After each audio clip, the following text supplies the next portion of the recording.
क्या आपने कभी सोचा है कि आपके जीवन की सारी ऊर्जा, जो कभी कभी बेकाबू सी लगती है, उसे एक ऐसी शक्ति में बदला जा सकता है जो आपको शांति, बल और आनंद दे?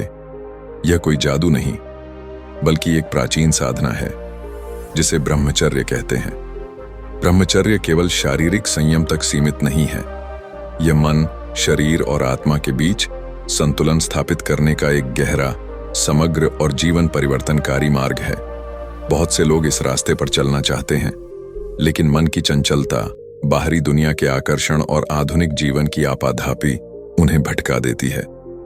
यह स्वाभाविक है, क्योंकि हमारा मन स्वभावतः बाहर की ओर दौड़ने के लिए बना है। लेकिन क्या होगा अगर कुछ सरल, व्यावहारिक और प्रभावी उपायों से आप इस ऊर्जा को सही दिशा दे सकें? आइए इस रहस्यमयी साधना को सरल, स्पष्ट और गहराई से हिंदी में समझें और हर कदम पर कुछ सवालों और कहानियों के साथ अपनी समझ को और मजबूत करें। सबसे पहले यह समझना जरूरी है कि हमारे आसपास का वातावरण और संगति हमारे जीवन को कितना प्रभावित करते हैं। जिस तरह मिट्टी और पानी बीज को अंकुरित करते हैं, उसी तरह संगति हमारे विचारों और भावनाओं को आकार देती है। अगर हम उत्तेजक माहौल में रहते हैं, जैसे अश्लील बातें सुनना, अनुचित सामग्री देखना या नकारात्मक लोगों के बीच समय बिताना, तो हमारा मन उसी दिशा में बहता है। लेकिन अगर हम शांत, सात्विक और प्रेरणादायक संगति चुनें, जैसे सकारात्मक विचारों वाले लोग, प्रेरक किताबें, प्रकृति का साथ या आध्यात्मिक सत्संग, तो हमारा मन स्वाभाविक रूप से शुद्ध और स्थिर होता है। यह शांति ही ब्रह्मचर्य के पालन का आधार बनती है। उदाहरण के लिए, एक युवा साधक ने फैसला किया कि वह अपने दोस्तों के उस समूह से दूरी बनाएगा जो हमेशा नकारात्मक और उत्तेजक बातें करता था। उसने इसके बजाय एक किताब क्लब ज्वाइन किया, जहां लोग प्रेरक किताबों पर चर्चा करते थे। कुछ ही महीनों में उसने देखा कि उसका मन पहले से ज्यादा शांत और केंद्रित रहने लगा। सवाल यह है कि आपकी वर्तमान संगति कैसी है? क्या आपके आसपास के लोग और माहौल आपको सकारात्मक दिशा में ले जाते हैं, या वे आपके मन को भटकाते हैं? आज से ही एक छोटा बदलाव लाने के लिए आप क्या कर सकते हैं, जैसे किसी प्रेरक व्यक्ति से मिलना या सोशल मीडिया पर सकारात्मक कंटेंट फॉलो करना। अब बात करते हैं भोजन की, क्योंकि यह हमारे विचारों और भावनाओं को सीधे प्रभावित करता है। भारी, तैलीय, मसालेदार या मांसाहारी भोजन शरीर को गर्म करता है और वासनात्मक विचारों को उत्तेजित करता है। इसके विपरीत सात्विक भोजन जैसे दूध, फल, हरी सब्जियां, अनाज और मेवे मन को शांत और स्थिर रखता है। जब हमारा पाचन तंत्र संतुलित होता है, तब शरीर की ऊर्जा ऊपर की ओर, यानी मस्तिष्क और हृदय की ओर प्रवाहित होती है।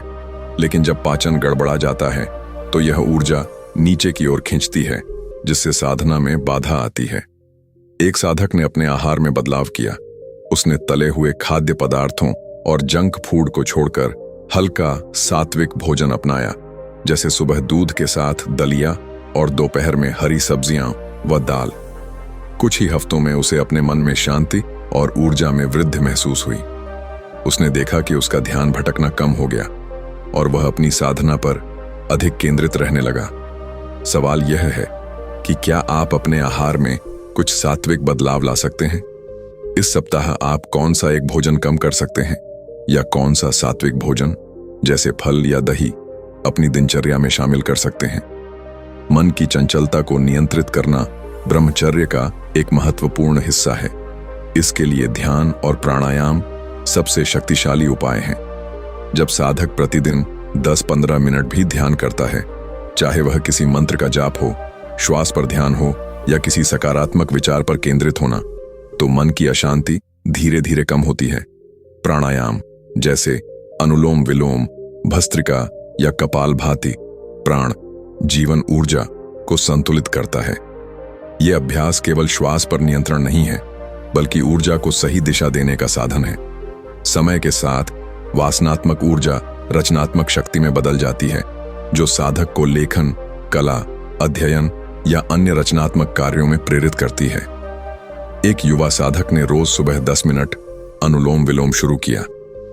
पहले कुछ दिन उसे बेचैनी हुई, लेकिन 1 महीने बाद उसने पाया कि उसका मन शांत रहने लगा और अनावश्यक विचारों की भीड़ कम हो गई। उसकी एकाग्रता बढ़ी और वह अपनी पढ़ाई में पहले से बेहतर प्रदर्शन करने लगा।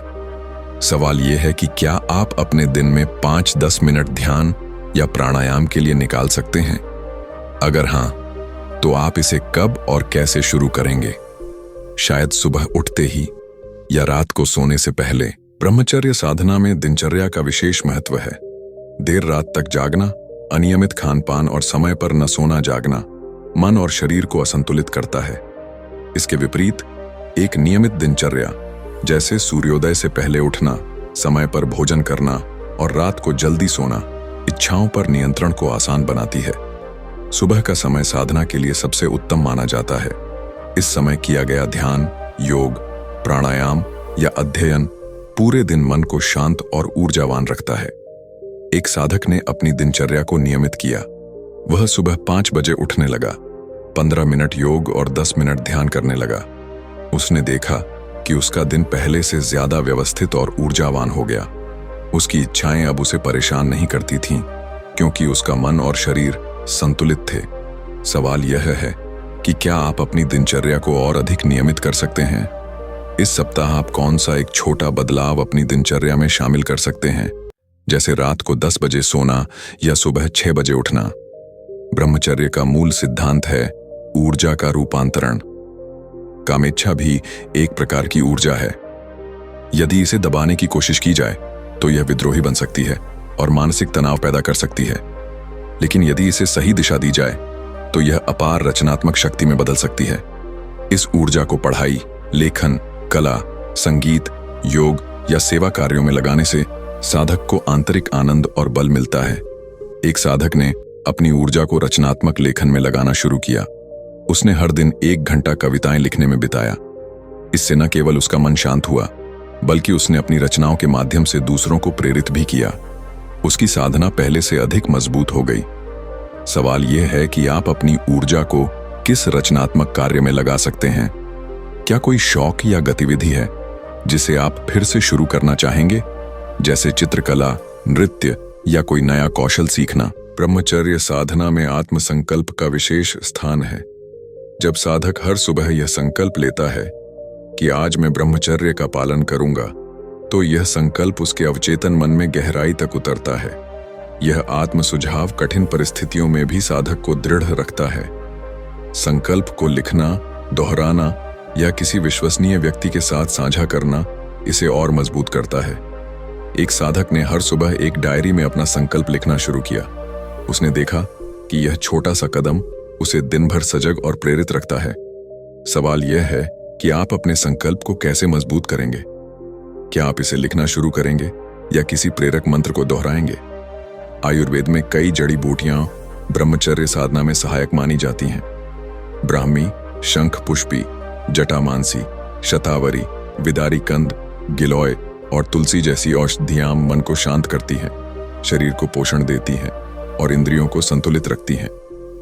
इनके नियमित सेवन से साधक को मानसिक स्थिरता और शारीरिक बल मिलता है। लेकिन इनमें एक विशेष औषधि है, अश्वगंधा। यह प्राचीन काल से अपनी शक्तिवर्धक और संतुलनकारी गुणों के लिए जानी जाती है। अश्वगंधा न केवल शारीरिक थकान को दूर करती है, बल्कि तनाव और चिंता को कम करती है, नींद की गुणवत्ता बढ़ाती है और कामेच्छा को संतुलित करती है। यह वीर्य और ओज को मजबूत बनाती है, जो ब्रह्मचर्य साधकों के लिए विशेष रूप से लाभकारी है। अश्वगंधा को कई तरीकों से लिया जा सकता है। 1-2 ग्राम अश्वगंधा पाउडर को रात को गुनगुने दूध के साथ लेना सबसे प्रभावी माना जाता है। इसका घृत रूप भी उपलब्ध है, जिसे सुबह या रात को दूध में मिलाकर लिया जा सकता है। बाजार में इसके कैप्सूल और टैबलेट भी मिलते हैं, लेकिन दूध के साथ लिया गया पाउडर अधिक प्रभावी होता है। इसके लाभ असंख्य हैं। यह शारीरिक और मानसिक थकान को दूर करता है, मांसपेशियों को मजबूत करता है, तनाव और चिंता को कम करता है, गहरी और शांत नींद लाता है, धैर्य और एकाग्रता बढ़ाता है और वीर्य व ओज को पोषण देता है। एक साधक ने नियमित रूप से अश्वगंधा का सेवन शुरू किया। कुछ हफ्तों बाद उसने पाया कि वह पहले से अधिक ऊर्जावान और शांतचित्त रहने लगा और उसकी साधना में स्थिरता बढ़ी। सवाल यह है कि क्या आप अश्वगंधा या अन्य आयुर्वेदिक जड़ी बूटियों को अपनी दिनचर्या में शामिल करने के बारे में सोच रहे हैं? आप इसे कैसे शुरू करेंगे? हालांकि अश्वगंधा लेते समय कुछ सावधानियां बरतनी जरूरी हैं। गर्भवती और स्तनपान कराने वाली महिलाओं को इसका सेवन नहीं करना चाहिए। जिनका शरीर बहुत गर्म रहता है उन्हें सावधानी से लेना चाहिए। हाइपरथायरॉइड, लो ब्लड प्रेशर या अन्य दवाइयां लेने वालों को डॉक्टर की सलाह लेनी चाहिए। ब्रह्मचर्य केवल इच्छा शक्ति का खेल नहीं है, यह एक संपूर्ण जीवन शैली है। सही संगति, सात्विक आहार, ध्यान, प्राणायाम, नियमित दिनचर्या, आत्मसंकल्प और आयुर्वेदिक औषधियां मिलकर साधक को स्थिर, शांत और ऊर्जावान बनाती हैं। जब साधक इस मार्ग पर चलता है तो उसके जीवन में शांति, ओज और आनंद का प्रवाह स्वाभाविक रूप से होने लगता है। अश्वगंधा इस यात्रा में एक सशक्त साथी है जो शरीर को बल देता है और मन को शांत रखता है। एक साधक की कहानी याद आती है जिसने इन सभी उपायों को अपनाया। वह सुबह जल्दी उठता, योग और ध्यान करता, सात्विक भोजन लेता और रात को अश्वगंधा के साथ दूध पीता। कुछ महीनों बाद उसने न केवल अपनी साधना में प्रगति देखी, बल्कि उसके जीवन में एक नई ऊर्जा और उद्देश्य का संचार हुआ। हमने एक विशेष ब्रह्मचर्य किट भी तैयार की है, जिसमें इन सभी आवश्यक औषधियों और सहायक साधनों को शामिल किया गया है। यदि आप इसे प्राप्त करना चाहते हैं तो इसका लिंक आपको वीडियो के डिस्क्रिप्शन में मिल जाएगा। अंत में यह सवाल आपके लिए है, आप ब्रह्मचर्य साधना को अपने जीवन में कैसे लागू करेंगे? आज से ही आप कौन सा एक कदम उठा सकते हैं जो आपको इस मार्ग पर आगे ले जाए? शायद एक छोटा संकल्प, एक नया सात्विक भोजन या 5 मिनट का ध्यान। यह छोटा कदम आपके जीवन को बदल सकता है।